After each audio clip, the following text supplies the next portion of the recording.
The stagecoach lurched to a stop, throwing Clara Mayfield against the worn leather seat. Through the dust-caked window, she glimpsed the town of Dry Ridge, Wyoming, a collection of weathered buildings huddled against the base of stone cliffs like children seeking shelter from a storm. Clara adjusted her traveling dress, the fabric stiff with trail dust, and checked the letter tucked in her carpetbag one final time. The paper had grown soft from handling, the ink slightly smudged where her fingers had traced the words during the long journey from St. Louis. Come west, it had promised. A new beginning awaits. The letter was signed by one Thomas Hartwell, a man who'd answered her advertisement in the Matrimonial Times with promises of a small ranch and a respectable life. The driver yanked open the door. Dry Ridge, miss, end of the line. Clara gathered her belonging, 2 carpetbags, and a small trunk containing everything she owned and stepped down onto the packed earth. The October wind cut through her coat immediately, carrying the scent of sage and something wilder, something that made her pulse quicken despite her exhaustion. The town was smaller than she'd imagined. A general store, a saloon with its doors already swinging despite the early hour, a boarding house with peeling paint, and a few other establishments lined the main street. Mountains rose on all sides, their peaks already dusted with early snow. Clara straightened her shoulders, broad shoulders that had earned her nothing but mockery back home.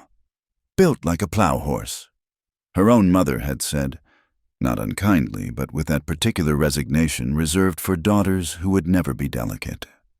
At 28, Clara had heard every variation of the theme. Too strong, too tall, too much. But here, perhaps, she could be just enough. She scanned the sparse crowd for Thomas Hartwell. He'd promised to meet the stage, described himself as a man of middle years with a well-trimmed beard. No one approached. The few townspeople present a woman with a basket of eggs. 2 men loading supplies onto a wagon glanced her way with curiosity that quickly cooled to indifference. Clara waited. The wind picked up, swirling dust devils down the street. The stage driver finished unloading and climbed back to his seat without a backward glance. The wheels creaked as the coach pulled away, leaving her standing alone with her luggage. You waiting on someone? The voice came from the shadows beneath the livery stable's overhang. A man stepped forward. Not Thomas Hartwell. That much was certain. This man was perhaps 35, lean and weathered like old leather, with dark hair that needed cutting and eyes the color of winter sky.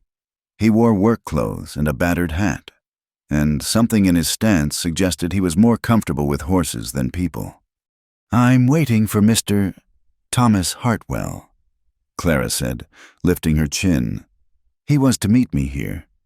The man's expression didn't change, but something flickered behind his eyes.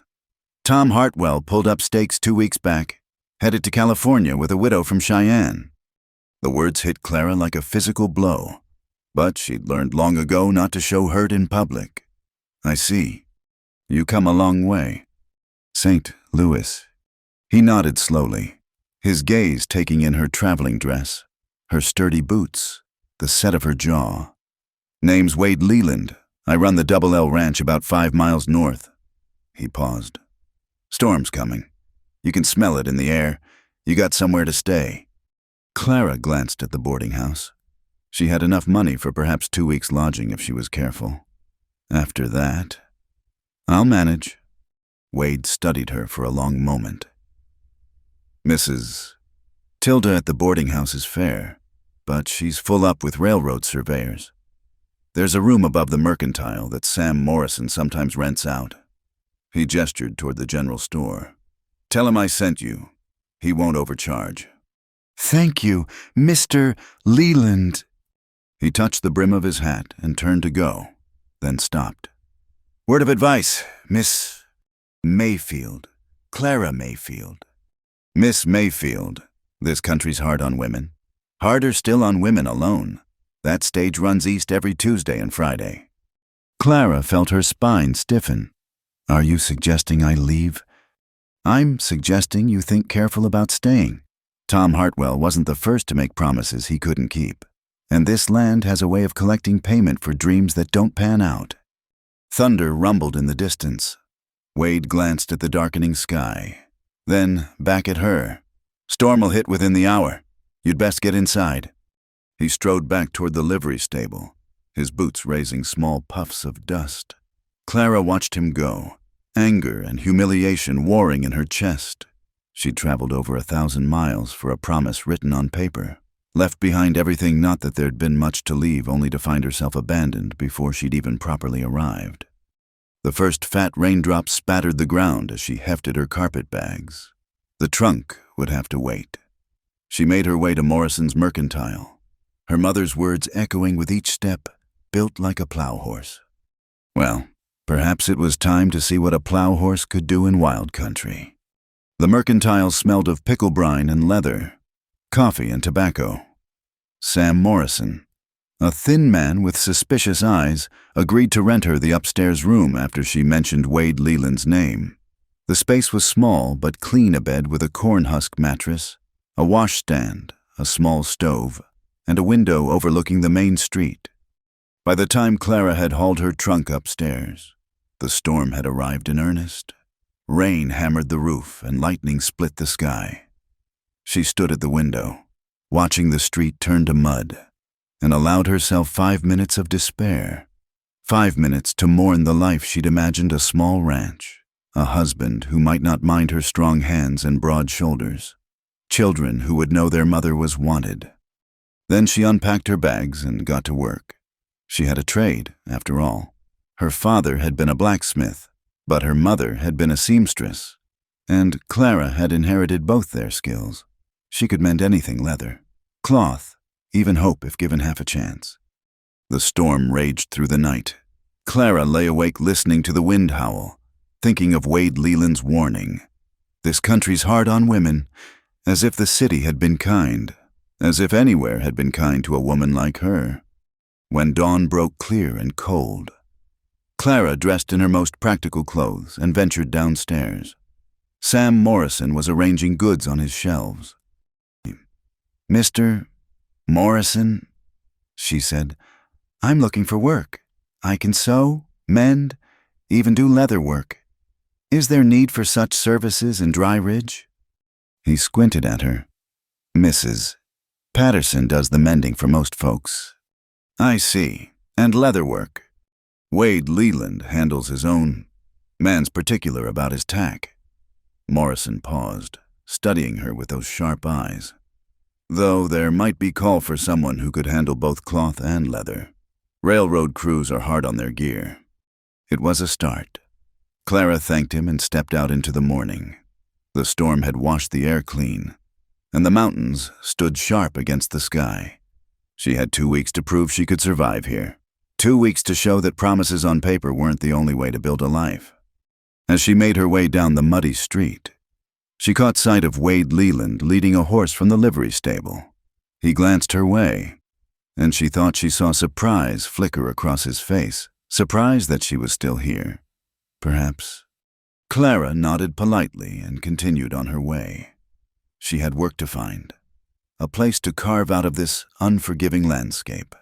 And despite everything, the abandonment, the warnings, the sheer uncertainty of it all, she felt something she hadn't felt in years. Possibility. The wild country might be hard, but Clara Mayfield had been forged in difficulties of a different kind. Let the mountains test her. Let the wind and the cold and the loneliness do their worst. She would endure. 3 days after the storm, Clara had managed to secure her first commission mending work clothes for the railroad survey crew. She was bent over her needle in the small room above the Mercantile when heavy footsteps on the stairs made her look up. Wade Leland filled the doorway, hat in hand, a torn bridle draped over his arm. "Miss Mayfield," he nodded. "Sam said you might be able to fix this." Clara set aside her sewing and examined the bridle. The leather was quality, well-oiled but worn through at a crucial joint. "I can fix it, but it needs more than stitching. This joint needs to be completely rebuilt." "Can you do that?" "My father was a blacksmith. I learned leather work, helping with harnesses and tackle." She ran her fingers along the break. 2 days, maybe 3. I'll need to order some materials from Sam. Wade studied her with those winter sky eyes. Fair enough. What's your price? Clara calculated quickly.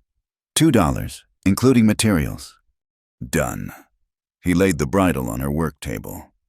You planning to work out of this room permanent-like? For now. Clara returned to her seat, aware of how the small space seemed even smaller with him in it. Until I can afford something better. Wade glanced around, taking in the neat piles of mending, the carefully organized tools, the narrow bed pushed against the wall. Winter's coming fast. That stove barely heats this place now come December. You'll freeze. I'll manage. Those 2 words again. Wade's jaw tightened almost imperceptibly. You say that a lot. I mean it every time. He was quiet for a moment, then moved toward the door. There's an old cabin on my property. Used to house my foreman before he built his own place closer to town. Needs work, but it's solid. Better insulated than this. Clara's hand stilled on her sewing. Are you offering me lodging, Mr. Leland? I'm offering you a business arrangement. You fix what needs fixing on the ranch leatherwork. Mending, such in exchange for the cabin. You'd still take other work, of course. But winter's no joke here, and that stove won't keep you alive come January. Pride warred with practicality. Clara had learned to swallow pride when survival was at stake. But this felt different, dangerous in a way that had nothing to do with cold. Why would you do that? Wade turned his hat in his hands. Maybe because I know what it's like to have promises broken. Maybe because you didn't get back on that stage when any sensible person would have. He met her eyes. Or maybe I just need someone reliable to fix my gear. Your choice. Miss Mayfield. Before Clara could respond, the sound of horses and shouting erupted from the street below. Wade moved to the window in 2 quick strides, Clara joining him. A group of cowboys had ridden in hard, their horses lathered and blowing. One man half fell from his saddle, clutching his side. That's Jim Sullivan, Wade muttered, already heading for the door. My neighbor, stay here. But Clara was already reaching for her medical supplies, another skill learned from necessity. She followed Wade down the stairs and into the street where the injured man was being supported by 2 others. Caught a branch coming down Devil's Canyon, one of the cowboys explained. Tore him up pretty good. Get him inside, Clara ordered, her voice carrying an authority that made the men obey without question. Mr. Morrison, clear your counter. I need hot water and clean cloths. The next hour passed in a blur of activity. The wound was deep, but clean a gash along Jim Sullivan's ribs that needed careful cleaning and stitching. Clara worked with steady hands while Wade held the man still and the other cowboys watched with mixture of admiration and uncertainty. Where'd you learn doctoring? Jim asked through gritted teeth as Clara tied off the last stitch. You learn what you need to learn, Clara replied, wrapping clean bandages around his torso. Keep this dry and clean. Come back in a week to have the stitches checked. Jim fumbled for his wallet, but Clara shook her head. No payment necessary. Now hold on. The lady said no payment, Wade interrupted quietly. But Jim, you might mention to folks that Miss Mayfield here knows her way around both needle and thread and medical necessities. As the cowboys helped Jim to his feet, Wade lingered. The afternoon sun slanted through the mercantile windows, highlighting the dust motes dancing in the air. That offer stands, he said quietly. About the cabin. Clara wiped her hands on a clean cloth, considering, I won't be beholden to anyone. Didn't ask you to be. It's work for shelter, fair trade. Wade paused at the door. But you should know that cabin's 5 miles from town. Isolated. Some would say too isolated for a woman alone. And what would you say? Wade's smile was barely a flicker. I'd say any woman who can stitch up Jim Sullivan while he's cursing enough to make a sailor blush probably isn't afraid of a little isolation. He settled his hat on his head. Think on it. Winter won't wait for anyone's pride. After he left, Clara returned to her room and sat at the window, watching the sun paint the mountains gold and purple. 5 miles from town, a cabin that needed work. A business arrangement with a man who looked at her like she was a puzzle he couldn't quite solve. The smart choice would be to stay here, in this tiny room with its inadequate stove. Safe, proper, slowly freezing to death while maintaining the fiction that a woman alone could survive on mending clothes and good intentions. But when had Clara Mayfield ever made the smart choice? That evening, she found Wade at the livery stable, checking his horse's hooves. "I'll take your offer," she said without preamble. "But I have conditions." Wade straightened slowly. "I'm listening. I pay rent, maybe not in money, but in work, real work, valued fairly. I keep my own hours and take whatever other jobs I please. And if it doesn't suit either of us, I can leave with a week's notice. No questions asked." "Agreed." "And Mr. Leland?" Clara took a breath. "I'll need help moving my things, but after that, I don't want charity. No checking on me every day, no sending ranch hands to split my wood or haul my water. If I can't manage on my own, I'll tell you." Wade studied her for a long moment. "You always been this stubborn?" "Always." Clara allowed herself a small smile. "My mother used to say I was born contrary and never saw fit to change." "Your mother sounds like a wise woman." Wade turned back to his horse. "I'll send a wagon tomorrow morning. Cabin needs cleaning, hasn't been lived in for near 6 months, but the roof's sound and the walls are thick." As Clara walked back to the mercantile, the first stars were appearing in the darkening sky. Tomorrow would bring new challenges, new risks, but also new possibilities. She'd come west for promises that proved false. Now she'd make her own promises to herself, to this unforgiving land, to the stubborn hope that somewhere in these wild mountains, there was a place where a woman built like a plow horse could build something lasting. The wind picked up, carrying the scent of sage and the distant howl of wolves. Clara pulled her shawl tighter and quickened her pace, but she wasn't afraid. Let winter come. She'd meet it on her own terms, in her own place, with her own 2 hands ready for whatever work needed doing. The country might be hard on women, as Wade had warned, but Clara Mayfield had been tempered by different fires, and she was ready to test her mettle against whatever this wild land could offer. The cabin stood in a grove of cottonwoods, their leaves already turning gold with the approach of autumn. It was smaller than Clara had imagined, but solidly built, with thick log walls and a stone chimney that promised warmth against the coming winter. Wade's ranch house was visible in the distance, perhaps half a mile away across a meadow where cattle grazed. "Been empty since April," Wade said, pushing open the heavy wooden door. Dust motes swirled in the shaft of sunlight that penetrated the gloom. "Jake Morrison, no relation to Sam, used to live here. Built himself a place in town when he got married." Clara stepped inside, her eyes adjusting to the dim interior. The main room held a stone fireplace, a rough-hewn table with 2 chairs, and shelves along one wall. A smaller room beyond contained a narrow bed and a washstand. Everything was covered in a thick layer of dust, but the bones were good. "Water's from the well out back," Wade continued. "Privy's there too, about 30 yards from the house. You'll want to lay in firewood before the snow comes." Clara ran her hand along the table's surface, feeling the solid wood beneath the dust. "It's perfect." Wade looked skeptical. "It needs work." "Everything worth having does." She moved to the window, rubbing a clear spot in the grimy glass. The view stretched across the meadow to the mountains beyond. "When can I start bringing my things?" "I'll send Pedro with the wagon this afternoon." Wade hesitated in the doorway. "There's something else you should know. The previous tenant. Before Jake, he left sudden-like. Some say the isolation got to him. Others say—" He stopped. "Say what?" "Foolish talk. But you should know this place has seen its share of loneliness." Clara turned from the window. "I'm acquainted with loneliness. Mr. Leland. We've been keeping company for years." By evening, Clara had scrubbed the cabin from top to bottom. Her few possessions looked sparse in the space, but she'd hung her mother's sampler on the wall and placed her father's tools on the shelf. And somehow that was enough to make it feel like possibility instead of emptiness.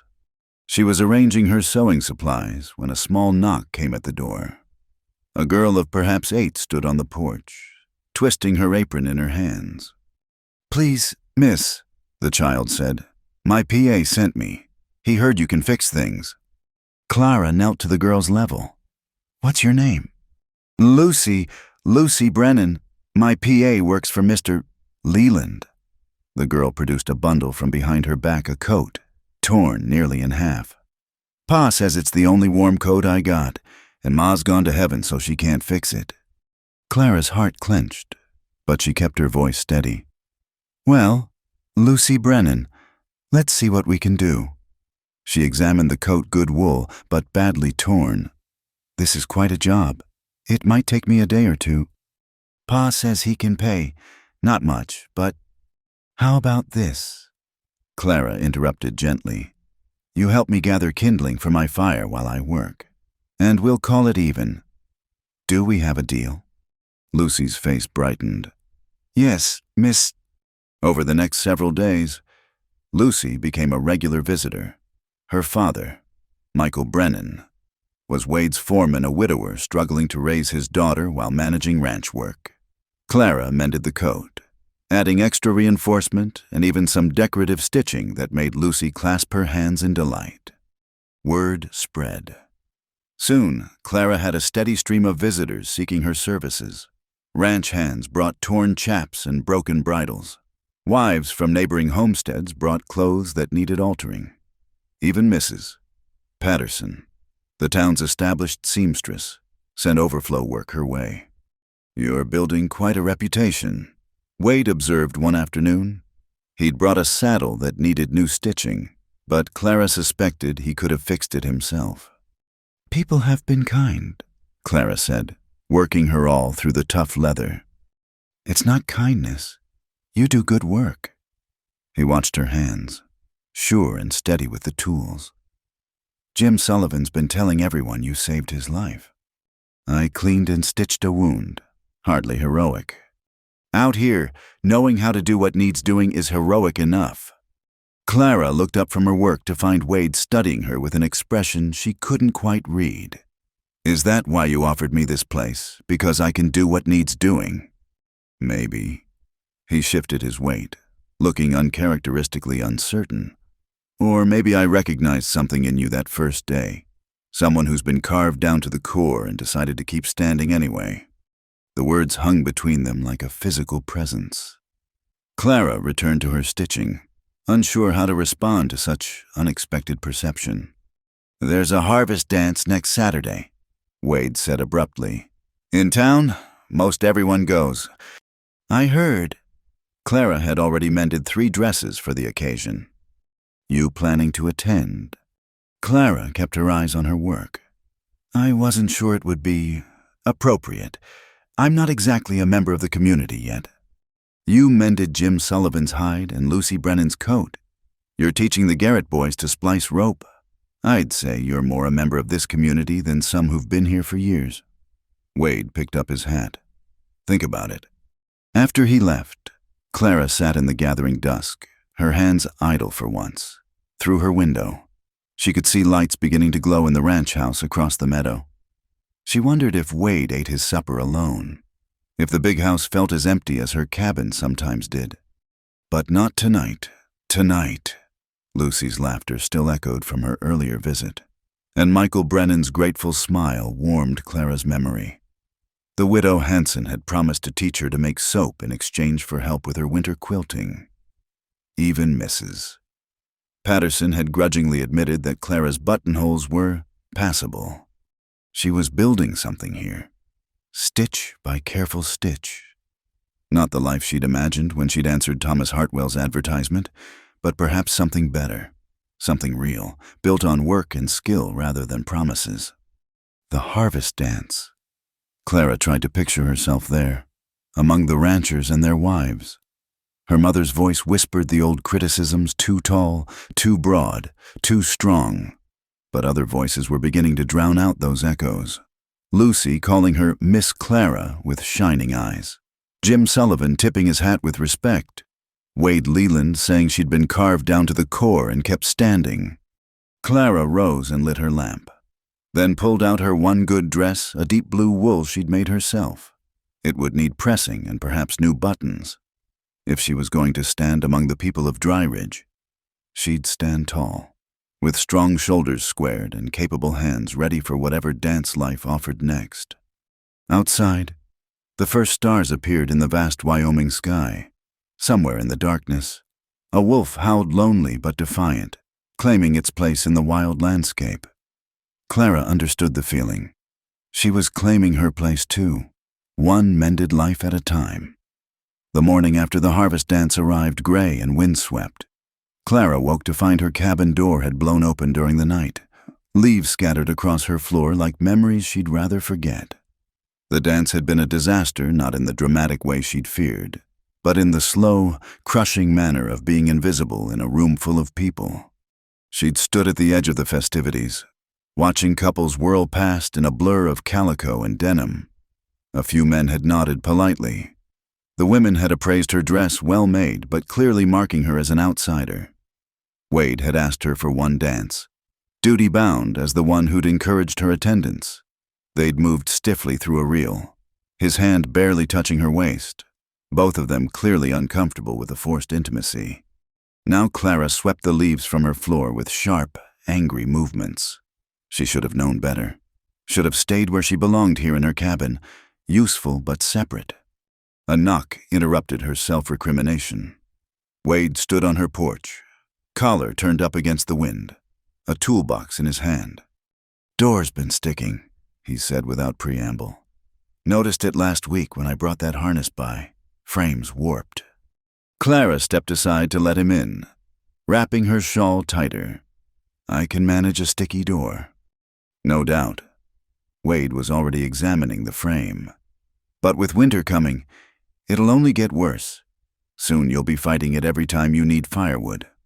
He worked in silence while Clara prepared coffee on her small stove. She watched his hands scarred and capable, moving with the unconscious grace of someone who fixed what needed fixing without fuss or flourish. When he tested the door, it swung smooth and true. "Thank you," Clara said, handing him a cup. "What do I owe you?" Wade accepted the coffee but ignored the question. "You left early last night." "I had work to finish." Clara. Her given name sounded strange on his lips, too intimate, too careful. "About the dance." "There's nothing to discuss." Clara turned away, busying herself with the stove. "I appreciate your kindness in asking me to dance. Your duty was discharged admirably." "Duty?" Wade set down his cup with enough force to make it rattle. "You think I danced with you out of duty?" "Why else?" The words came out bitter. The poor spinster seamstress, alone at her first social gathering. Of course, the man who brought her to town would feel obligated. "Stop!" Wade crossed the small space between them. "You want to know why I danced with you? Because I wanted to. Because I spent the whole evening watching you stand there with your chin up, pretending those gossips didn't bother you. And I wanted—" He stopped, jaw tight. "Wanted what?" "To tell you something. About why I warned you off that first day. Why I said this country was hard on women." Wade moved to the window, staring out at the meadow. "I was engaged once. Elizabeth was her name. Came out from Boston. Delicate as china. Full of romantic notions about the West. I tried to tell her what it would be like, the isolation, the wind that never stops, the way winter locks you in with nothing but your own thoughts." Clara remained silent, afraid that any word might stop the flow of this unexpected confession. She lasted 8 months, left a note saying she couldn't breathe here, that the mountains pressed in on her like a cage, took the stage to Denver and never looked back. Wade turned from the window. "When I saw you standing there that first day, all I could think was, here's another one. Another woman who doesn't know what she's walking into. But I'm not her. Clara said quietly. No. Wade's smile held an edge of self-mockery. You're not. Elizabeth would have fainted at the sight of Jim Sullivan's blood. Would have sent Lucy Brennan away rather than trade kindling for mending. Would have taken one look at this cabin and gotten right back on that stage. Then why? Because I'm a fool. Wade interrupted. Because I spent so long protecting myself from another Elizabeth that I almost missed seeing who you really are. The wind gusted, rattling the windows. Clara wrapped her arms around herself, processing his words. And who am I? Wade studied her for a long moment. Someone who looks at a sticky door and sees a problem to solve, not a reason to complain. Someone who builds a life one stitch at a time and doesn't need anyone's permission to do it. He picked up his toolbox. That's why I danced with you, Clara, not out of duty, out of recognition, maybe one stubborn survivor to another. After he left, Clara sat at her table, staring at the door that now swung perfectly. Wade's words echoed in the small space, rearranging her understanding of the previous evening. She'd been so focused on her own discomfort, her own sense of not belonging, that she'd missed what now seemed obvious. Wade had been just as uncomfortable, just as uncertain. A knock interrupted her thoughts. Lucy Brennan burst in without waiting for permission, her mended coat buttoned against the chill. Miss Clara Pa says to ask if you could come quick. One of the horses got tangled in wire and missed her. Wade's trying to calm him, but his hand's cut bad and... Clara was already reaching for her medical supplies. Where? The North Pasture. Pa sent me to town for the doctor, but I remembered you fixed Mr. Sullivan. You did right, Lucy. Clara grabbed her coat. Run to the house and get clean water boiling. Tell whoever's there that I need whiskey for cleaning wounds and all the clean cloths they can find. Can you remember that? Lucy nodded and ran while Clara hurried toward the North Pasture. She could see the commotion from a distance, several men clustered around a thrashing horse. Wade's voice carrying calm and steady despite what must have been considerable pain. Easy, boy. Easy now. Wade had one hand on the horse's neck while his other hand dripped blood onto the frost-brittle grass. Just need to cut this last bit of wire. Let me, Clara said, pushing through the circle of ranch hands. She took in the scene quickly. The horse's legs were mostly free, but a strand of barbed wire was still wrapped around one fetlock. Wade's left hand had several deep gashes, probably from trying to unwrap the wire bare-handed. Cut the wire first, Wade said tightly. Can't hold him much longer. Clara took the wire cutters from Pedro and worked quickly, her movements deliberate and calm, the horse sensing, perhaps. Another steady presence stopped thrashing long enough for her to free the last of the wire. Now you, she told Wade, but he was already directing the men to lead the horse back to the barn. It can wait. It cannot. Clara grabbed his wrist, examining the wounds. 3 deep cuts across his palm and fingers, bleeding freely. This needs cleaning and stitching immediately, unless you'd prefer to lose the use of that hand to infection. Wade started to protest, then seemed to register the steel in her voice. The house, then... Clara kept pressure on the worst of the cuts as they walked. Of all the foolish, stubborn things trying to unwrap barbed wire with your bare hands? The horse was panicking, didn't have time to find gloves. And now you'll be one-handed for weeks while this heals. They reached the house as Lucy came flying out. Water's boiling, Miss Clara, and I found the whiskey and cloths just like you said. The ranch house kitchen was larger than Clara had imagined, dominated by a massive stove and a table that could seat a dozen hands at mealtime. It was scrupulously clean, but had the barren feel of a space used for function rather than comfort.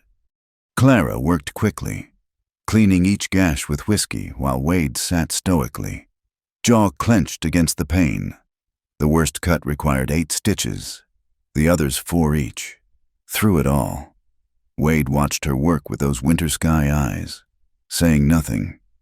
There, Clara said finally, tying off the last bandage. Keep this clean and dry. I'll check it in 3 days, and if you tear these stitches doing something else foolish, I'll be careful. Wade flexed his fingers experimentally, wincing. Thank you. Clara began packing her supplies. It's what neighbors do. Is that what we are, neighbors? The question hung in the air between them. Clara met his gaze steadily. I don't know. Wade, what are we— Before he could answer, Michael Brennan appeared in the doorway. Horses settled. Boss. Few cuts on his legs, but nothing serious. He noticed Clara. Miss Mayfield, Lucy said you came straight away. I'm grateful. She did well, sending for me. Clara smiled at Lucy, who beamed.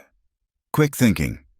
As Clara prepared to leave, Wade stood. I'll walk you back. You'll do no such thing. You need to rest that hand.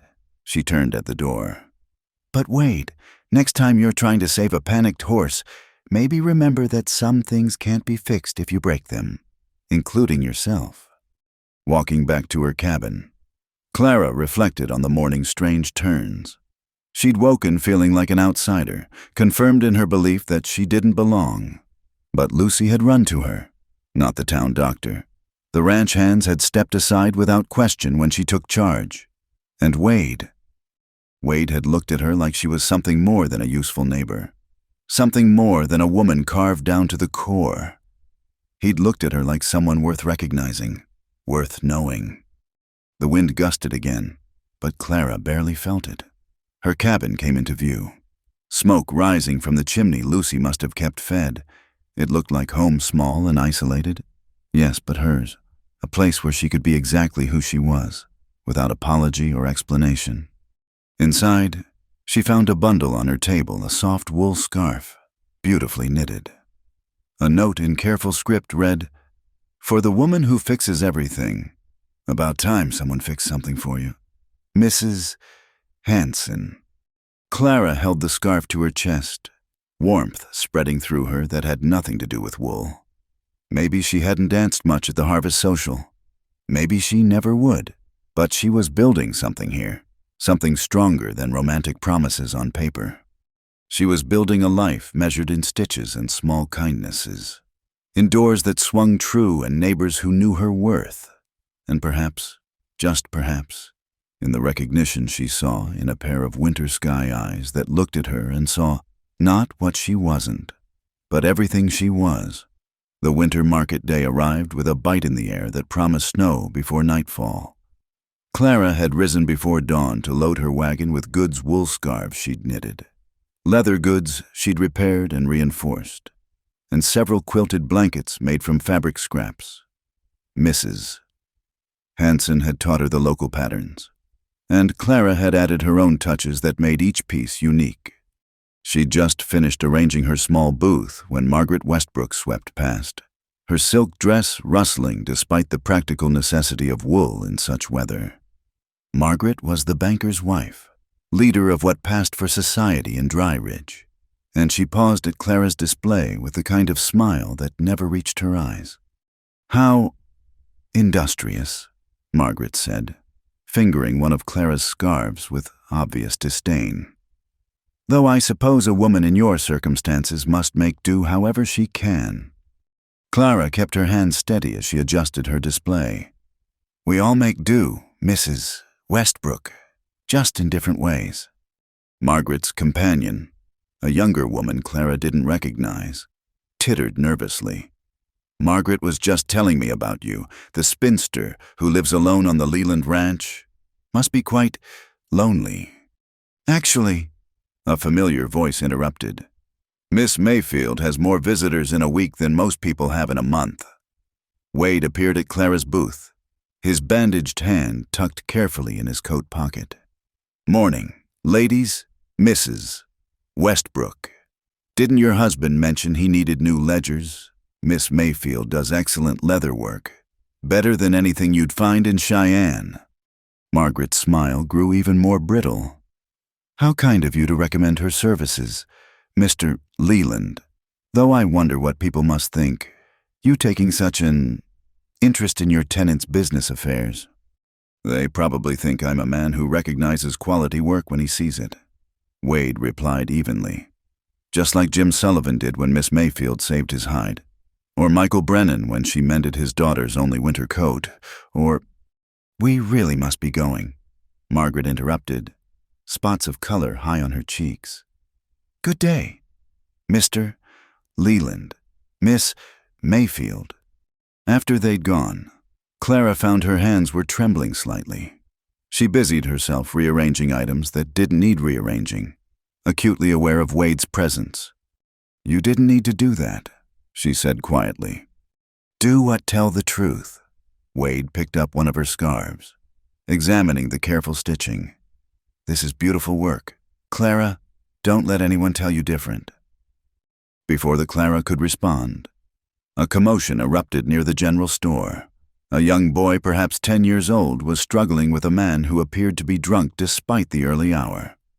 "You worthless brat," the man slurred, raising his hand. "I'll teach you to—" Wade was already moving, but Clara was closer. She stepped between the man and the boy, her voice carrying the same authority that had served her in countless crisis moments.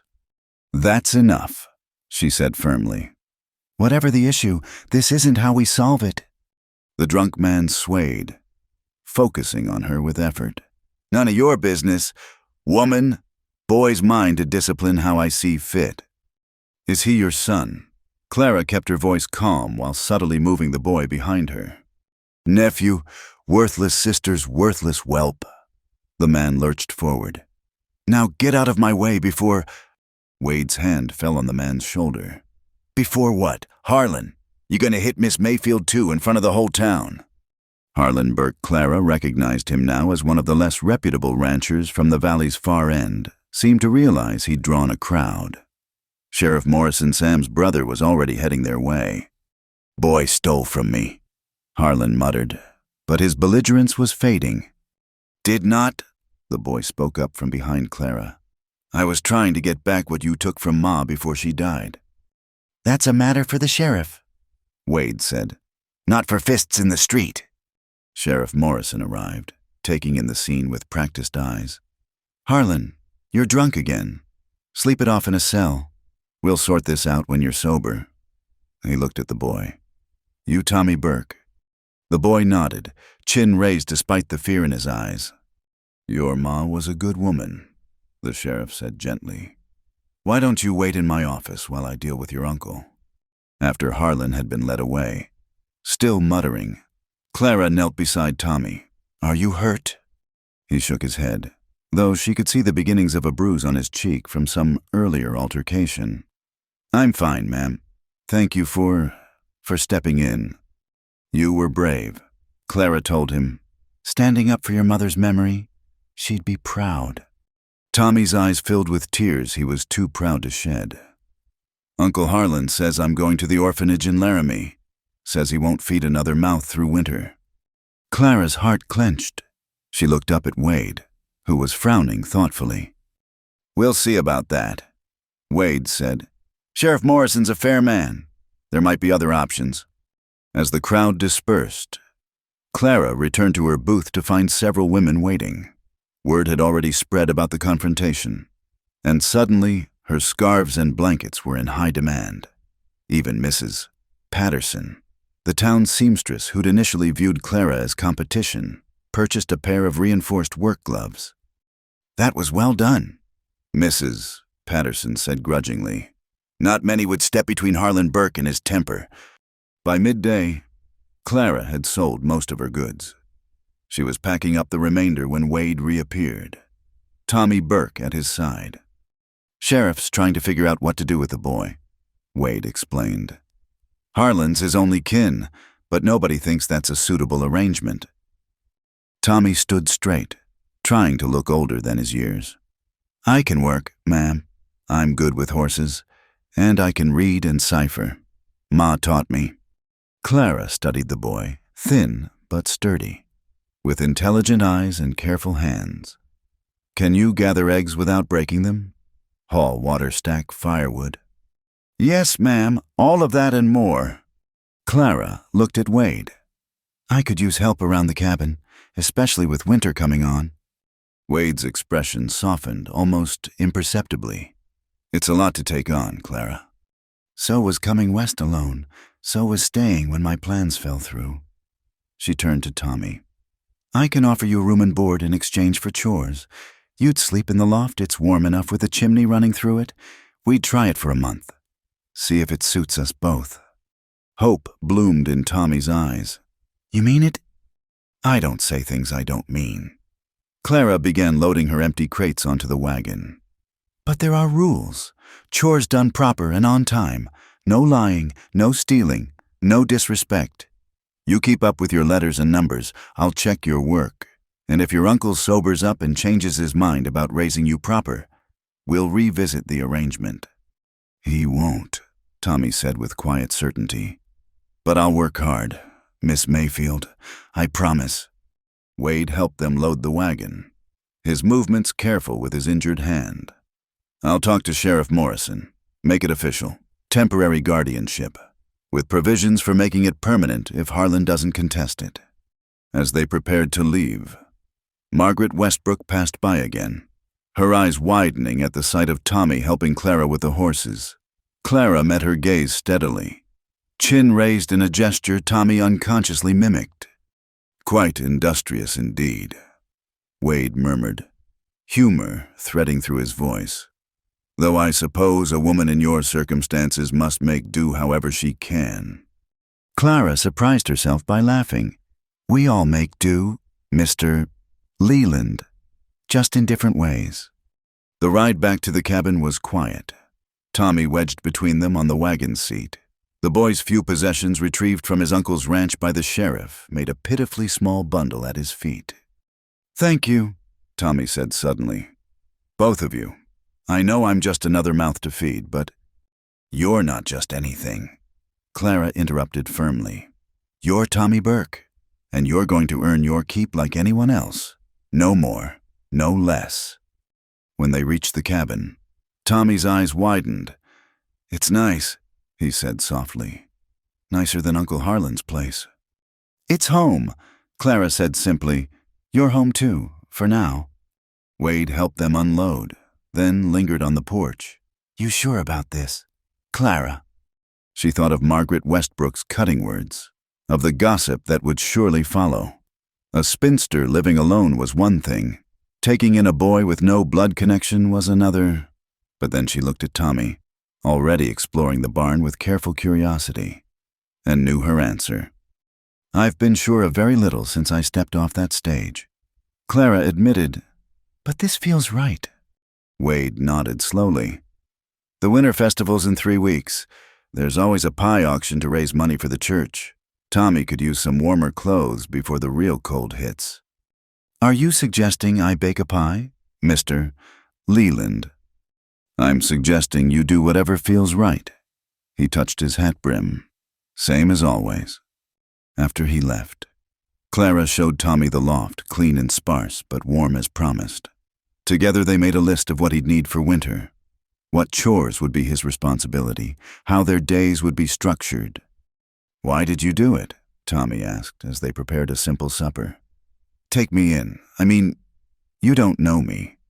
Clara considered the question. Someone once told me I was carved down to the core but kept standing. Maybe I saw something similar in you today, someone who's been knocked down but isn't ready to quit. Tommy nodded solemnly, understanding more than any 10-year-old should have to. I won't let you down, Miss Clara. I know you won't. That night, Clara lay awake listening to the unfamiliar sound of another person in her home, in the loft. Tommy shifted and settled, the old boards creaking gently. Outside, an early snow began to fall, hushing the world in white. She'd come west for a husband and found herself alone. She'd stayed for survival and found herself building a life. And now, unexpectedly, she'd found herself responsible for more than just her own dreams. The winter festival, a pie auction, more occasions for Margaret Westbrook's barbs and the town's whispers, but also more chances to stand tall, to prove that a woman could make her own way, create her own family, build her own future from whatever materials came to hand. Clara smiled in the darkness. Let them whisper. She had work to do, a boy to raise, a life to build, and maybe, just maybe, a certain rancher to surprise with the best pie the Winter Festival had ever seen. The night of the Winter Festival arrived crisp and clear, with stars scattered across the sky like spilled sugar. Clara stood in her cabin, smoothing down her blue wool dress for the third time while Tommy fidgeted in his new shirt purchased with the money from her market day sales. "You look fine, Miss Clara," Tommy assured her, "real fine." Clara smiled at the boy's earnestness. In the 3 weeks since she'd taken him in, he'd proven himself hard-working and eager to please. The cabin felt warmer with his presence, less like a refuge and more like a home. "And you look quite handsome yourself," she said, straightening his collar. "Remember what we practiced?" "Yes, ma'am. Stand straight, speak clear, and don't let anyone's words make me feel small." "That's right." Clara collected her pie apple with a lattice crust that had taken 3 attempts to perfect. We belonged there as much as anyone else. The walk to town seemed shorter than usual, perhaps because Tommy filled it with chatter about the horses at the Leland Ranch and his progress with his arithmetic. They joined the stream of families heading toward the church hall, lanterns bobbing like fireflies in the darkness. Inside, the hall blazed with warmth and light. Tables groaned under the weight of donated food, and the pie auction table held pride of place near the small stage. Clara added her contribution to the display, noting with satisfaction that her lattice work compared favorably to the others. "Clara, Mrs." Hanson bustled over, beaming. "And this must be Tommy. Don't you look fine, young man?" Tommy ducked his head, pleased. "Thank you, ma'am." As they found seats, Clara noticed the whispers and glances. Margaret Westbrook held court near the punch bowl, her voice carrying just enough for Clara to catch phrases like inappropriate arrangement and what kind of example. "Don't pay them any mind," a voice said quietly. Clara turned to find Wade settling onto the bench beside them, looking uncomfortable in his Sunday best. "Evening. Clara. Tommy." "Mr. Leland." Tommy's face lit up. "Did you see Major's leg is healing real good? Pedro let me help change the bandage yesterday." "I heard." Wade's expression softened. "Pedro says you've got gentle hands with the horses. That's a gift." The evening progressed with children's recitations and singing. Tommy watched everything with wide eyes, absorbing this glimpse of community life he'd been denied under his uncle's care. When the pie auction began, Wade leaned closer to Clara. "Which one's yours?" "Why do you want to know?" "Fair question." His smile was rueful. "Maybe I'm tired of my own cooking. Maybe I want to support a neighbor.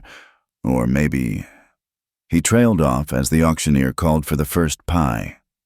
The bidding was spirited, with most pies going for $2 or $3 money that would help repair the church roof before winter set in fully. When Clara's pie was held up, she kept her eyes fixed straight ahead, trying to ignore the flutter in her stomach. "Fine apple pie here. Folks, let's start the bidding at 50 cents.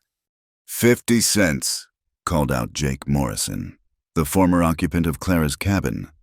$1, another voice added. $2.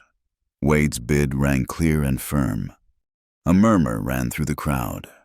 $2 was a respectable sum, more than most pies commanded. $3, a new voice called. Clara turned to see Benjamin Cross, the owner of the largest ranch in the valley, smiling in her direction.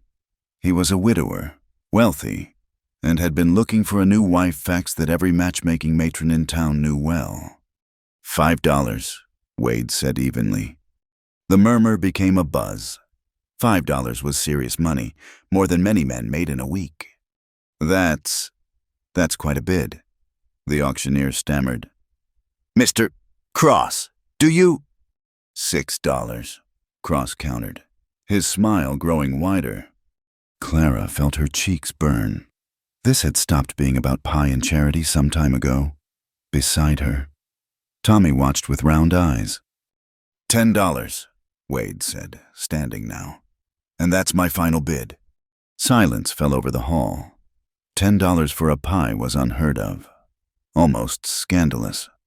Benjamin Cross shrugged good-naturedly and raised his hands in defeat. Sold, the auctioneer called quickly, before anyone could think too hard about what had just happened. To Mr. Wade Leland for $10. The rest of the auction passed in a blur. Clara was aware of the stares, the whispers that had intensified tenfold. When the bidding concluded and the social dancing began, Wade appeared at her elbow with a pie. Shall we? He gestured toward a quieter corner where several small tables had been set up. Wade, Clara began as they sat, Tommy trailing behind with plates and forks. $10 is what your pie was worth to me. He cut 3 generous slices, passing one to Tommy. This is excellent, he said after the first bite. Worth every penny. Tommy, mouth full of pie, nodded enthusiastic agreement. People are staring, Clara murmured. Let them. Wade met her eyes. I'm tired of dancing around this. Clara, tired of pretending we're just neighbors when… He stopped, glancing at Tommy. Tommy, Clara said gently, why don't you go watch the dancing for a bit, but stay where I can see you? The boy grabbed his plate and scooted off, smart enough to recognize adult conversation when he heard it. When what? Clara prompted, heart hammering. Wade pushed his pie around his plate, suddenly looking younger, uncertain. When I wake up looking forward to whatever excuse will bring you by the ranch. When I spend half my time thinking up projects that need your particular skills. When seeing you with Tommy makes me think about… He stopped again, jaw tight. I'm not Elizabeth, Clara said softly. I won't turn delicate on you. Whatever you need to say, just say it plain. All right then, plain speaking. Wade looked up, and the raw honesty in his eyes made Clara's breath catch. I'm falling in love with you, Clara Mayfield. Have been since you stitched up my hand and told me not to break things that can't be fixed. And I know you came here for another man's promises. Know you've built a life that doesn't need me in it. But I had to say it. Had to bid on that pie so everyone would know. Know what? That you're not some charity case or convenient neighbor to me. That you're… He struggled for words. You're the woman I want to court proper. If you'll have me. Clara felt tears prick her eyes, not from hurt this time, but from something warm and overwhelming. Oh, Wade. Is that a good oh, or a please leave me alone? Oh. Instead of answering, Clara reached across the table and took his hand, the one she'd stitched, now healed but scarred. Do you know what I thought when I first saw you? That I was a surly rancher who didn't want you here? I thought you looked like someone who'd been carved down to the core, too. Someone who'd learned to be alone rather than risk being left again. She traced one of the scars with her finger. And I thought how tired I was of being alone, of being strong by myself. You don't have to be… not anymore. Wade turned his hand to grasp hers. I know you've made your own way. No, you don't need… I don't need, Clara interrupted. But I want… There's a difference. She smiled through her tears. I want Sunday dinners at the ranch and someone to share the quiet evenings with. I want Tommy to learn from a man who treats horses and people with equal kindness. I want… She stopped, suddenly shy. What? Wade's thumb stroked across her knuckles. Plain speaking. Remember? I want to kiss you, right here in front of everyone. Let them gossip about that instead of whispering about the spinster and the orphan boy. Wade's grin was bright and sudden. Now that's a want I can help with. He stood, drawing her up with him, around them. Clara was dimly aware of the music stopping, of heads turning their way. Margaret Westbrook's shocked gasp carried clearly across the room. Clara Mayfield, Wade said, loud enough for everyone to hear. May I kiss you? Yes, Clara said simply. The kiss was gentle, a promise rather than a claiming. When they parted, the hall had erupted in a mix of applause and scandalized murmurs. Tommy appeared at their side, grinning wide. "Does this mean we get to stay?" he asked. "For good." Wade ruffled the boy's hair. "If your Aunt Clara agrees, I'd like you both to stay for good. The ranch house is too big for one person anyway." "Aunt Clara," Tommy repeated, trying out the words. "I like that." "Now wait just a minute," Clara protested, laughing. "This is a courtship, not a proposal." "Yet," Wade said cheerfully. "But I'm a patient man. I'll court you through winter and spring, proper as you please. Then come summer, when the wildflowers bloom, I'll ask again. And if I say yes?" "When you say yes," Wade corrected. "We'll have the biggest wedding this valley's ever seen. Show everyone that the best things in life aren't the ones that come easy, but the ones worth fighting for." The music resumed, and couples began taking the floor again. Wade held out his hand. "Dance with me. Fair warning, I'm better with horses than waltzes." "Good thing I'm better with stitching than dancing," Clara replied, taking his hand. As they moved onto the floor, Tommy trailing behind to watch, Clara caught sight of their reflection in the hall's dark windows. A tall woman with broad shoulders, a scarred rancher, and a boy who belonged to neither but somehow belonged to both. Not the life she'd imagined when she'd stepped off that stage. Something infinitely better, a life built on truth rather than promises, on choosing rather than settling, on the kind of love that saw clearly and chose anyway. The winter festival would be remembered for many things: the pie that sold for $10, the public kiss that set tongues wagging, the beginning of a courtship that would indeed last through winter and spring. But for Clara, it would always be the night she stopped apologizing for who she was and started celebrating who she was becoming. Wade's hand was warm and steady in hers as they danced, and if their steps didn't quite match the music, neither of them minded. They were too busy looking forward to Sunday dinners and quiet evenings, to a boy growing up loved, to a summer wedding when the wildflowers bloomed.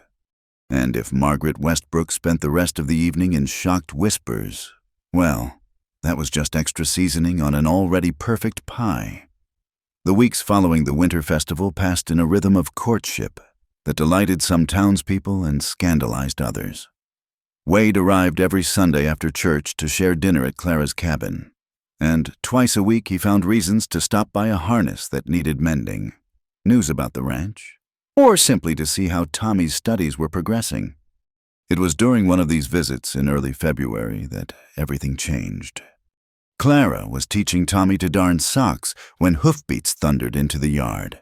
Through the frost-covered window, she saw Wade dismounting fast, his face grim. "Tommy, go to the loft," Clara said quietly, recognizing trouble. "But Miss Clara—" "Now, boy." Wade burst through the door without knocking, snow swirling in behind him. "Harlan Burke's in town. He's been drinking at the saloon since noon, telling everyone he's coming for Tommy.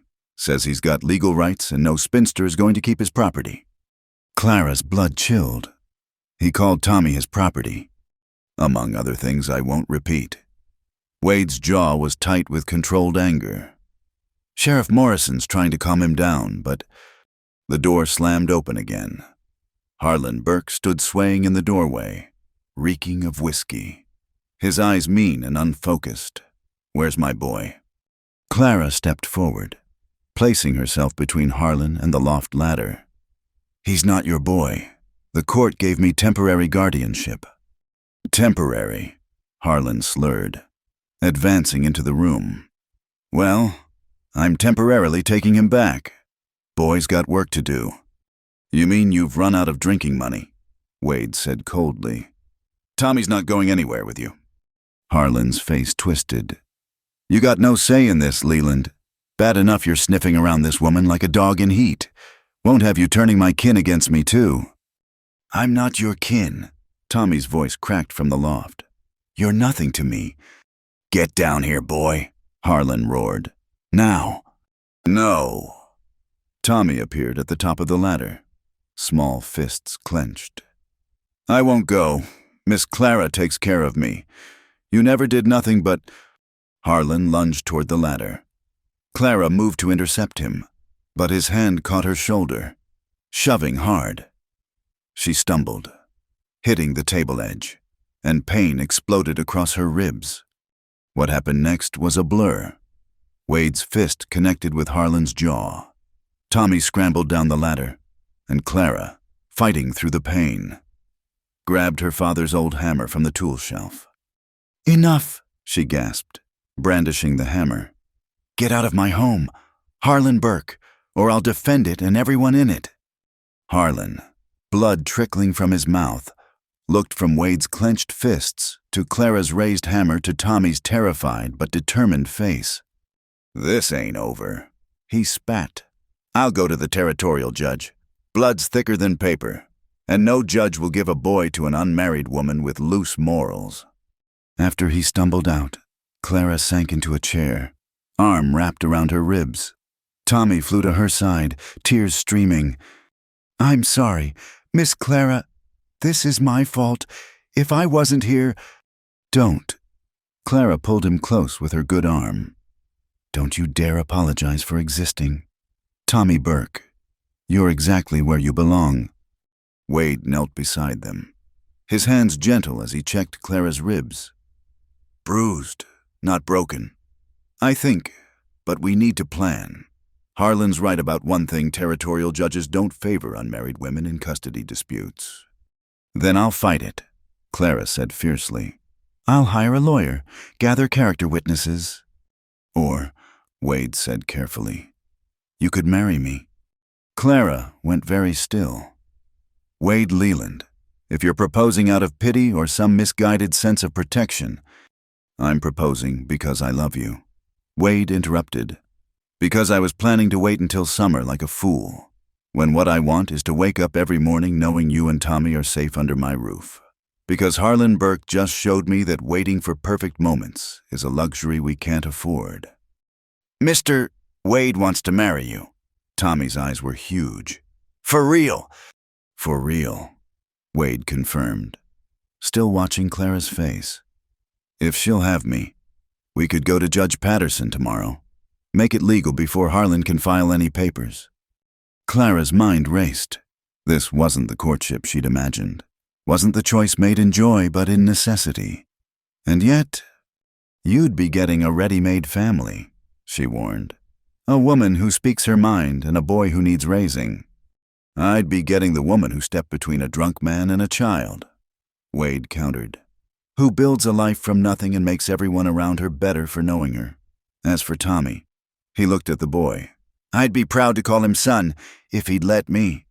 Tommy's tears started fresh, but these were different. "You mean it, you'd want me?" "Want you, boy. You've been helping with the horses for weeks. Pedro says you're the best young hand he's seen. Ranch needs someone to grow into it." Wade ruffled Tommy's hair. "Seems to me you're already halfway family. This would just make it official." Clara looked between them, the man she'd grown to love, and the boy she'd claimed as her own. Not the family she'd planned, but the family life had given her. "Yes," she said simply. "Yes."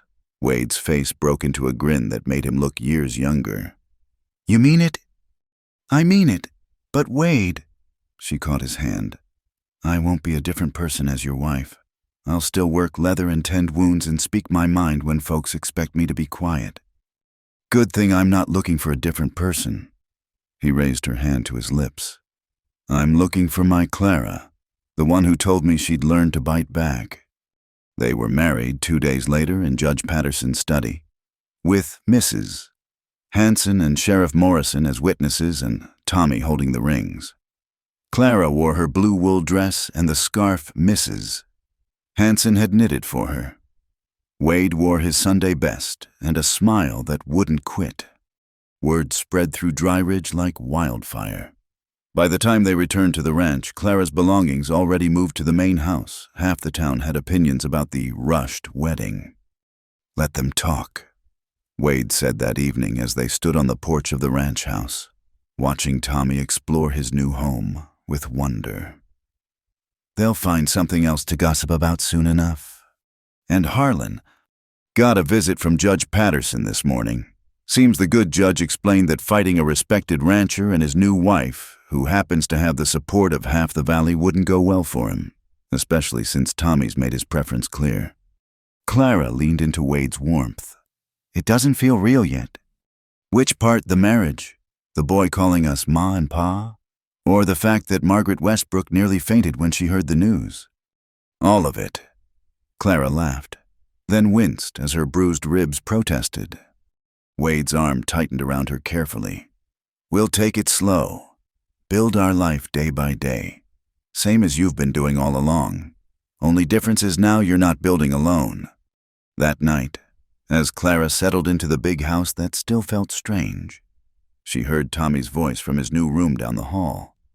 Pa, can I ask you something?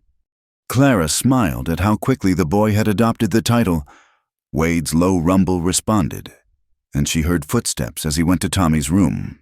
Their voices carried softly, Wade explaining something about the ranch, Tommy asking eager questions. This wasn't the life she'd imagined when Thomas Hartwell's letter had promised her a new beginning. It was messier, more complicated, built on threats and necessity as much as love. But as she listened to her new family settling in for the night, Clara knew it was also more real than any paper promise. She'd built this life stitch by stitch, choice by careful choice. And now, with winter wind howling outside and her family safe within, she finally understood what home meant. It wasn't about being wanted by someone who'd never met you. It wasn't about fitting into someone else's expectations.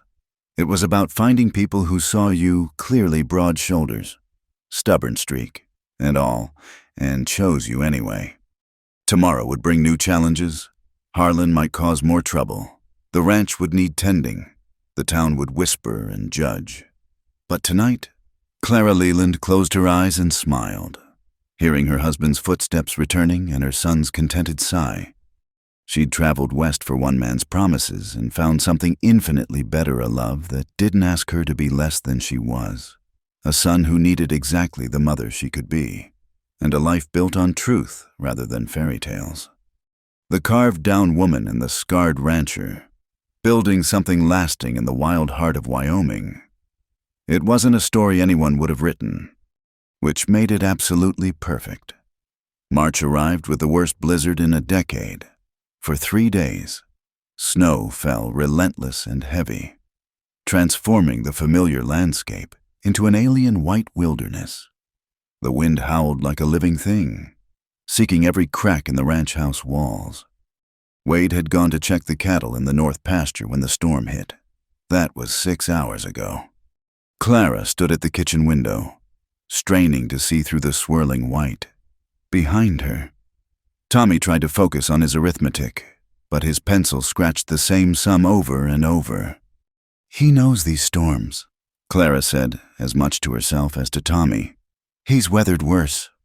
But the roof in the north shelter was damaged last week, Tommy said quietly. What if? No what ifs. Clara turned from the window, forcing calm into her voice.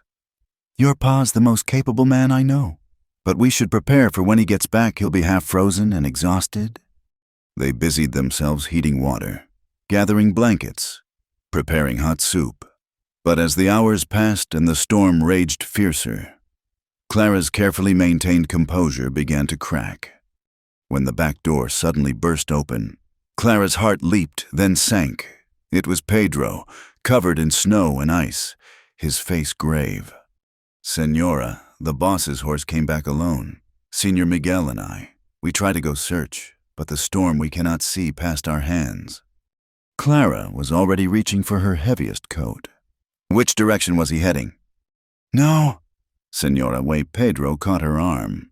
You cannot go out in this. The storm will kill you too. Too? Tommy's voice cracked. Bad choice of words, Pedro said quickly. I mean only. I know what you mean. Clara's mind raced. The rope! We need rope! Tommy, fetch all we have from the barn. Pedro, gather the other hands. We'll tie ourselves together. Search in a line. We can't cover much ground, but... Miss Clara. Tommy interrupted, his young face determined. Pa showed me something last week. The old shelter in the north pasture, there's a hidden cellar underneath. He said the previous owner dug it during Indian raids. If the roof collapsed. Clara grabbed the boy's shoulders. You're certain he could be sheltered there? Tommy nodded frantically. He made me memorize the landmarks in case I ever needed to find it. 3 boulders in a line, then 20 paces north. I know those boulders, Pedro exclaimed, but in this storm, we have to try. Clara began gathering supplies with swift efficiency. Pedro, get Miguel and Jose. Bring every lantern we have. Tommy, you'll stay here with... No, the boy's voice held a note Clara had never heard before. I'm the only one who knows exactly where the cellar entrance is. You need me. Clara looked at her son not by blood, but by choice, and saw Wade's stubbornness mixed with her own determination. Then we all go, but you stay between Pedro and me at all times. Understood. They ventured into the storm as a human chain, Pedro leading. Then Tommy, Clara, Miguel, and Jose. The rope between them was their lifeline as the world disappeared into howling white chaos. Clara couldn't see Pedro just 6 feet ahead. Only the tension on the rope told her he was there. Time lost meaning in the storm. There was only the next step, the burning cold, the rope in her numb hands. Tommy stumbled once, twice, but each time Clara steadied him, shouting encouragement that the wind tore away. Finally, Pedro's shout penetrated the howl. The boulders! They fumbled forward, and Tommy took the lead, counting paces with the focused intensity of a child whose whole world depended on being right. At 20 paces, he dropped to his knees, sweeping snow with his mittened hands. Here! His voice was triumph and terror mixed. The door's here! They dug frantically, and finally, blessedly, found wooden planks. The cellar door was frozen shut, but Miguel's strength finally wrenched it open. Clara pushed past the others. Lantern held high. Wade lay crumpled at the bottom of the ladder, unconscious. His left leg bent at an unnatural angle, but he was breathing. Alive? Clara called up, her voice breaking on the word. He's alive. Getting Wade out of the cellar and back to the house tested every ounce of strength and ingenuity they possessed. They fashioned a makeshift sled from the cellar door, and inch by agonizing inch, fought their way back through the storm.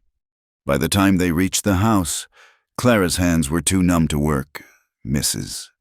Hanson, who had somehow made it to the ranch before the worst of the storm, took charge, directing the men to carry Wade to the bedroom while she and Clara worked to warm him gradually. Wade drifted in and out of consciousness, muttering about cattle and storms and Clara's name like a prayer. His leg was badly broken. Clara could see that even before she cut away his boots. It needs setting, Mrs. Hanson said grimly. And we can't get Doc Morrison out here until the storm breaks. Then we set it ourselves. Clara had watched her father work with enough injured miners to know the basics. Tommy, remember when you helped me with Mr. Sullivan? I need you to be that brave again. The next hour was a blur of controlled chaos, with Miguel and Jose holding Wade steady. Clara and Mrs. Hanson worked to align the broken bone. Wade came fully conscious during the process, his face gray with pain but his eyes finding Clara's. Should have waited for summer, he gasped out. Like I promised. Hush. Clara smoothed his hair back with a trembling hand. Save your strength for healing. Tommy. Wade's eyes searched until he found the boy hovering nearby. You all right, son? Tommy burst into tears, throwing himself against the bed. I thought we lost you. I thought... Takes more than a storm to kill a Leland, Wade managed. Besides, got too much to live for now. They kept vigil through the night. Clara never left Wade's side, monitoring his fever, keeping him warm but not too warm. Tommy curled in a chair nearby, refusing to leave despite exhaustion. The storm continued its assault on the house, but inside, they had created their own small sphere of warmth and desperate hope. Near dawn, Wade's fever broke. He opened clear eyes to find Clara still beside him, her hand clasped in his. You came for me, he said wonderingly. Of course I did. Clara's voice was rough with exhaustion and unshed tears. Did you think a little storm would stop me? Thought you had more sense than to risk yourself for a fool who got caught out. Then you don't know me as well as you thought. Clara squeezed his hand. I'm the woman who stepped off a stage into nothing.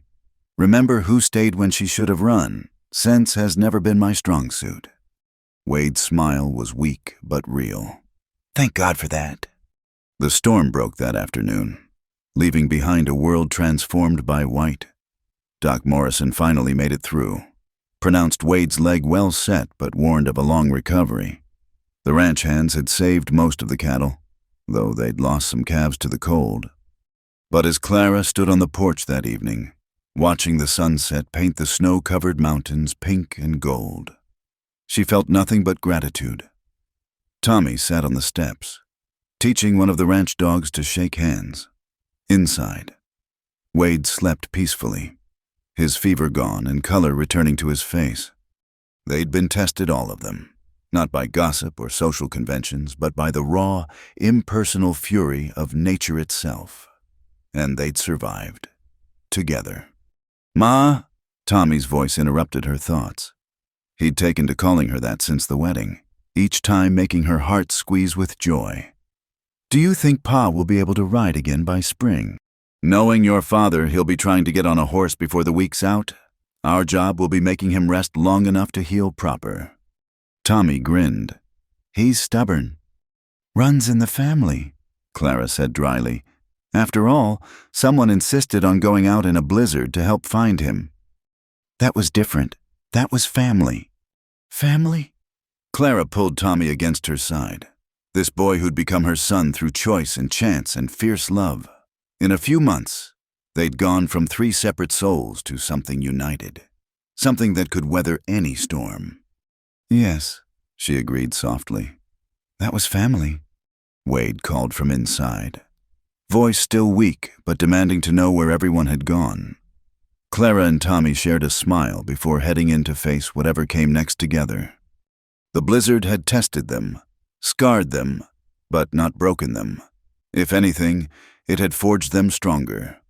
Like metal in her father's fire, they were the Lelands, now the rancher, the seamstress, and the boy who belonged to both.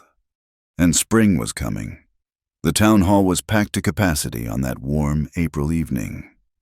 Clara sat in the front row. Wade beside her with his cane propped against his knee. He was walking again, though with a slight limp that Doc Morrison said might be permanent. Tommy fidgeted on her other side, uncomfortable in his Sunday clothes, but trying to sit still. Mayor Aldrich called the meeting to order, his weathered face grave.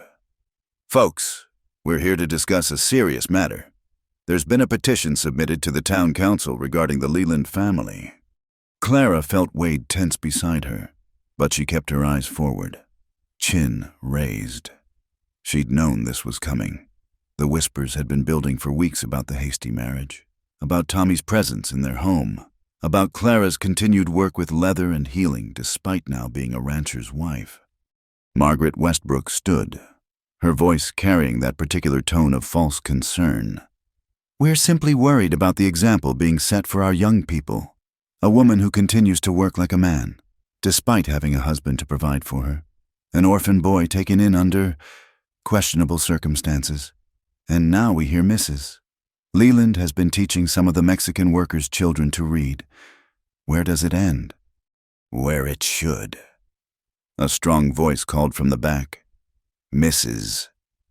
Hanson stood, her usually gentle face stern, with folks minding their own business instead of causing trouble for a family that's done nothing but good for this community.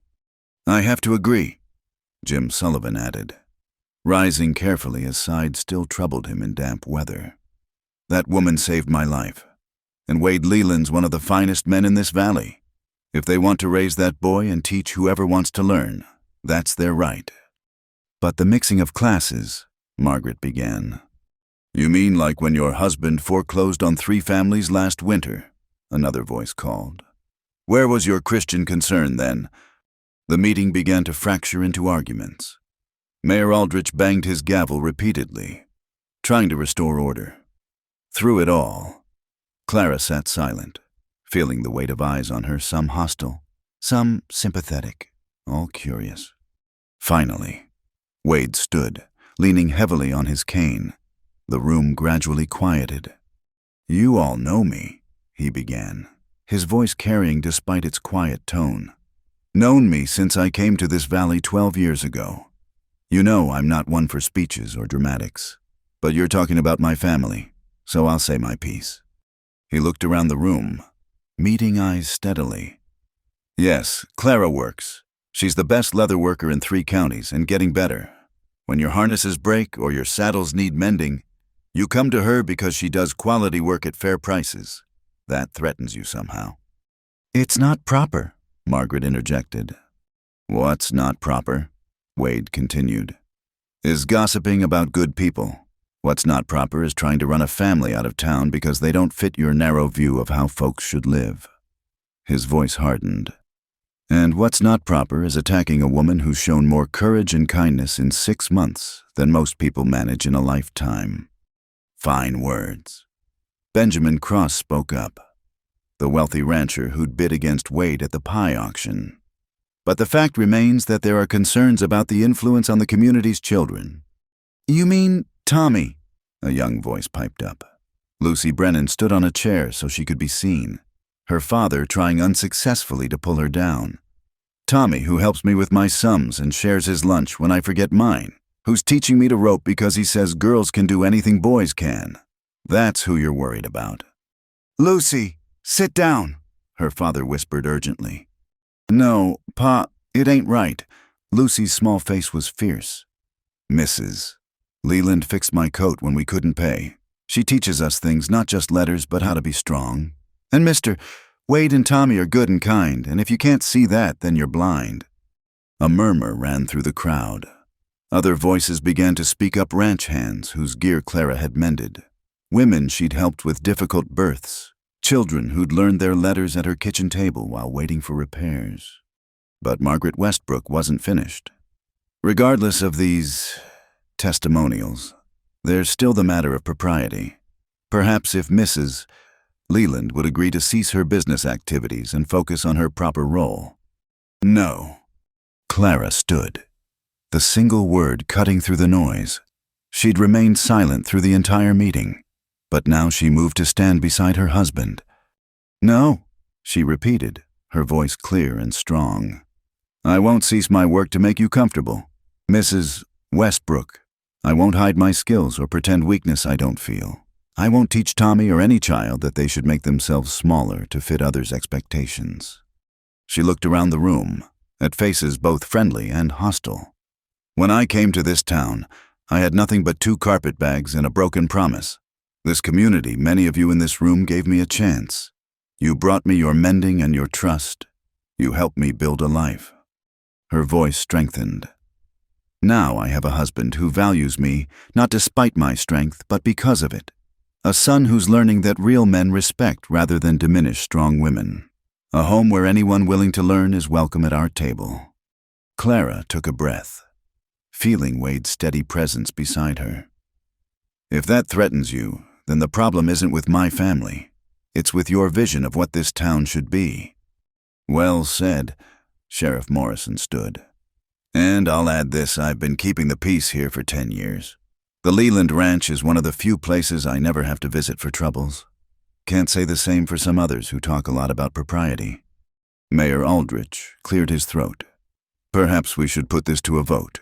All in favor of the petition to censure the Leland family and request they conform to community standards." A handful of hands rose Margaret Westbrook's contingent, mostly, though fewer than Clara had feared. All opposed. The majority of the room raised their hands, some emphatically. "Well then," the mayor said with poorly hidden relief, "the petition is denied. This meeting is adjourned." As people began to file out, many stopped to shake Wade's hand or nod to Clara. Mrs. Patterson, the town seamstress who'd once seen Clara as competition, paused beside her. "You do good work," she said quietly. Both with leather and with that boy. Don't let anyone tell you different. When they finally made it outside, Tommy burst out, "Did we win? Does this mean they'll leave us alone?" "For now," Wade said, ruffling the boy's hair. "Though folks like Margaret Westbrook don't give up easy." "Let them try again," Clara said firmly. "We'll be ready." As they climbed into their wagon, Clara noticed a small group gathering near the church Mexican families whose children she'd been teaching, looking uncertain in the wake of the meeting. "Wait," she called to Wade, then walked over to them. "Tuesday afternoon, como siempre. The lessons continue as always." Their faces broke into relieved smiles. "Gracias, Señora Leyland. We were worried." "Don't be. My home is open to anyone who wants to learn. That won't change." On the ride home, Tommy chattered about Lucy's bravery and the look on Margaret Westbrook's face when the vote went against her. But Clara was quiet, processing the evening's events. "You're thinking heavy thoughts," Wade observed. "I'm thinking about belonging," Clara admitted. "When I came here, I thought belonging meant fitting in, being what people expected. But tonight I realized that real belonging means being yourself and finding the people who accept that." "And teaching the ones who don't to deal with it," Wade added with a slight smile. "That too." Clara leaned against his shoulder, careful of his still healing leg. "Do you regret it marrying a woman who causes town meetings?" "Regret marrying the bravest, strongest, most stubborn woman in Wyoming." Wade shifted the reins to his good hand so he could wrap an arm around her. "Never, though I might invest in earplugs for the next time you speechify." Clara laughed, the tension of the evening finally breaking. "That was my first and last speech. I prefer to let my work talk for me." "Pa," Tommy asked from the back of the wagon. "What happens now?" Wade considered. "Now we go home. Tomorrow, your ma goes back to her workshop. I tend the ranch, and you do your chores and studies. We live our lives the best we know how." "And if they cause more trouble," Tommy persisted. "then we face it together," Clara said firmly. "Like we did tonight, like we did in the blizzard, like we'll do with whatever comes next." As their ranch came into view in the gathering dusk, Clara felt a deep sense of rightness. They'd been tested again not by nature this time, but by the narrow minds of their neighbors. And again, they'd weathered it together. The lamps were already lit in the windows, casting warm light into the darkness. Pedro waved from the barn, having heard the news already through the swift gossip network of the valley. Home was waiting, solid and sure. "Ma," Tommy asked sleepily as Wade pulled the wagon to a stop. "I'm glad you didn't promise to change. I like you the way you are." Clara blinked back sudden tears. "Thank you, son. That means everything." As they climbed down from the wagon, Wade paused, balancing on his good leg. "You know there'll be more meetings, more petitions. Margaret Westbrook won't rest easy with you teaching those children, running your business, being yourself." "I know." Clara helped steady him, then looked up at the star-filled sky. "But I'm not going anywhere. Wade Leland, this is my home, my family, my life. And anyone who doesn't like it can file all the petitions they want." "That's my Clara," Wade murmured, pressing a kiss to her temple. "Still biting back, just like you promised." They went inside together, the rancher with his limp, the woman with her strong shoulders squared, and the boy who belonged to both, ready for whatever tomorrow would bring, secure in the knowledge that they'd face it as they faced everything now. Together, spring arrived in earnest, painting the Wyoming Valley with wildflowers and new grass. Clara stood in the meadow behind their house, watching Wade work with Tommy and a young colt. Despite his slight limp, Wade moved with the easy grace of a man at peace with himself and his place in the world.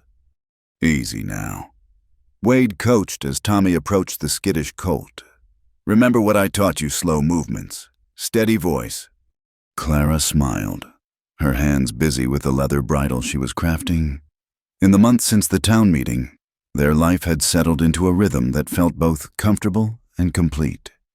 The workshop Wade had built for her behind the main house was filled with orders, and her teaching sessions continued every Tuesday despite Margaret Westbrook's ongoing disapproval.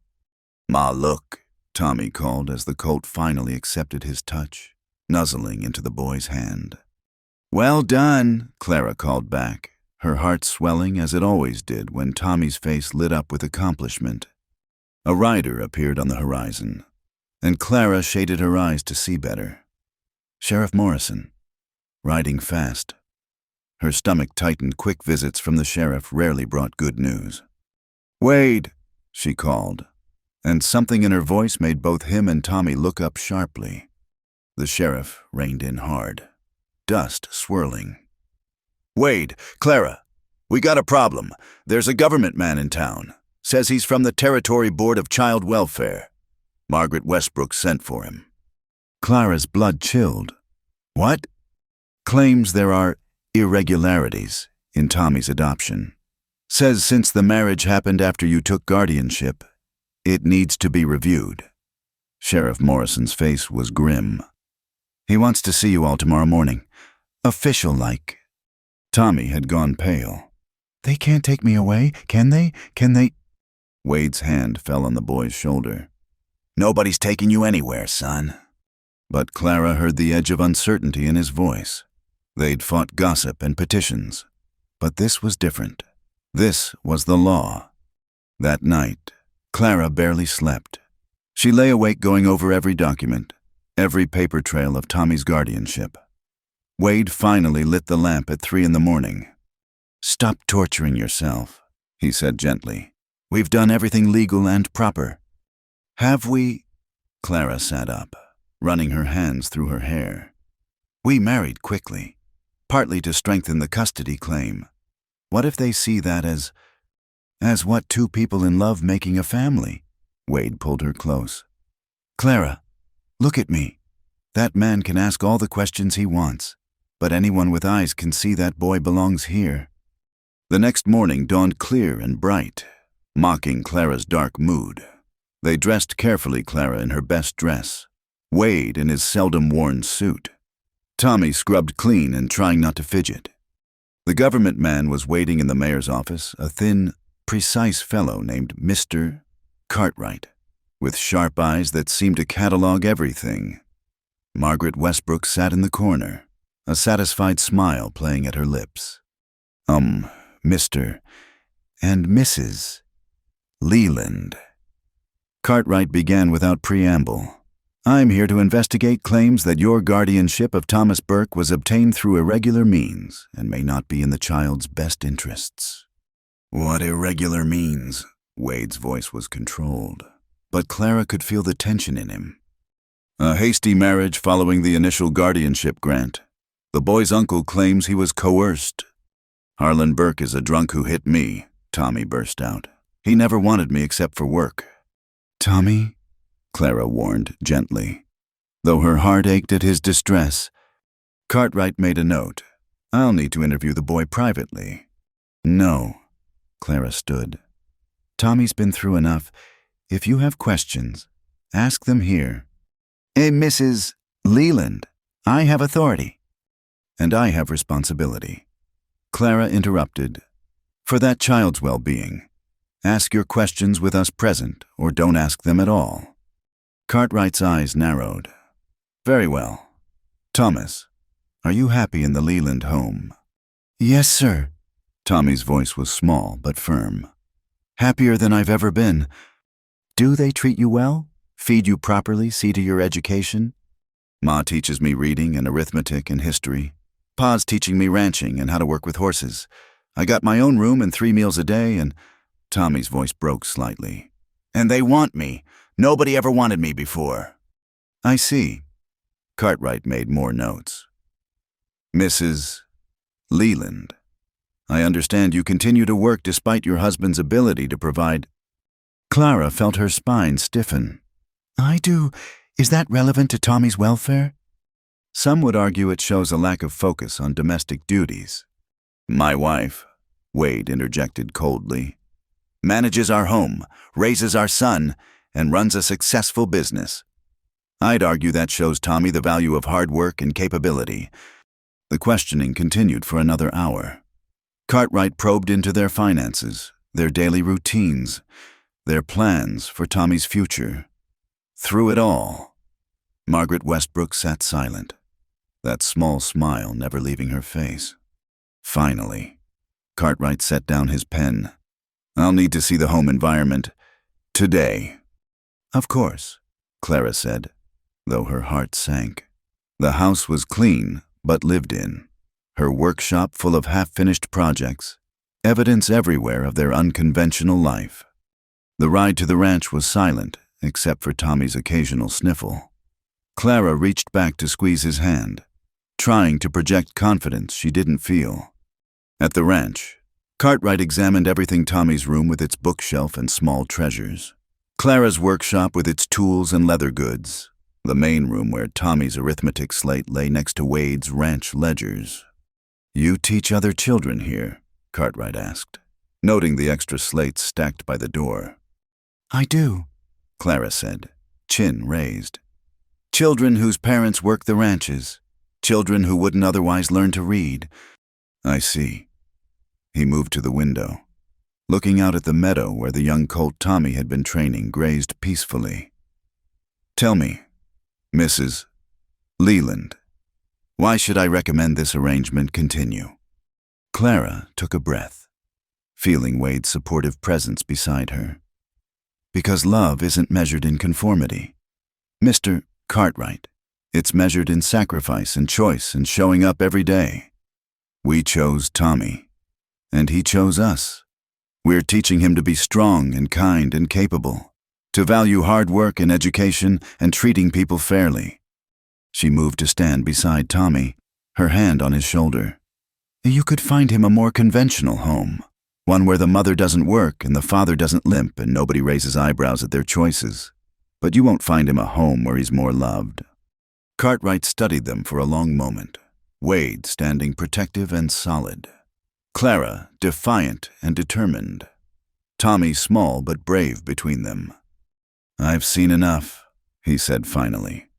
The ride back to town was agony. Clara held Tommy's hand while Wade drove, none of them speaking, all of them fearing what pronouncement awaited. In the mayor's office, Cartwright faced them formally. After thorough investigation, it is my determination that Thomas Burke is thriving in the Leland household. The guardianship stands as granted, and I recommend adoption proceedings be initiated to make the arrangement permanent. Margaret Westbrook shot to her feet. But, Mrs. Westbrook. Cartwright turned to her coldly. Filing false reports with the Territory Board is a serious matter. I suggest you find better uses for your time than persecuting good families. Outside the office, Tommy threw himself at Clara and Wade, laughing and crying simultaneously. We did it, I get to stay. Did you doubt it? Wade asked, though his relief was evident. As they climbed into their wagon for the last time that day, Clara felt a hand on her arm. Mrs. Patterson stood there, a small group of townswomen behind her. We came to speak for you, the seamstress said quietly. If it had been needed, to tell him what you've done for this town, for our children. She paused. You've taught us something, Clara Leland, about strength, about standing tall. Don't stop. As they rode home, Tommy chattering excitedly about the colt and his studies and everything normal and wonderful about their life. Clara leaned against Wade's shoulder. Still want that summer wedding? Wade asked quietly. The one with wildflowers and proper courting. Clara laughed. We're a bit past that. Don't you think we've been tested by blizzards and gossips and government men? I'd say we're already more married than most.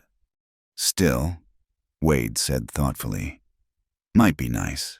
Show the town something to celebrate instead of criticize. Show them who we really are. And who are we? Clara asked, though she already knew. A family, Tommy said from behind them. A real family. Wade smiled. The boys got it right. As their ranch came into view, the late afternoon sun painting everything gold, Clara felt the last knots of fear dissolve. They'd weathered every storm, natural and human-made. They'd stood together against prejudice and narrow-mindedness and the law itself. The young colt whinnied a greeting from the pasture. Pedro waved from the barn. Her workshop waited with its pleasant smell of leather and purposeful work. Their home stood solid and welcoming, ready for whatever came next. "Ma," Tommy asked, "Can Lucy come for supper I want to tell her about today?" "Of course," Clara said, because their table had room for everyone. Their life had room for love in all its forms. As Wade helped her down from the wagon, his hands lingering at her waist, he murmured, "No more challenges for a while, I hope." Clara laughed, remembering the woman who'd stepped off a stagecoach with nothing but hurt and hope. "Oh, I don't know. I rather like challenges. Look what the last ones brought me." She gestured at their home, their son running ahead to check on his colt, the life they'd built from broken promises and fierce determination.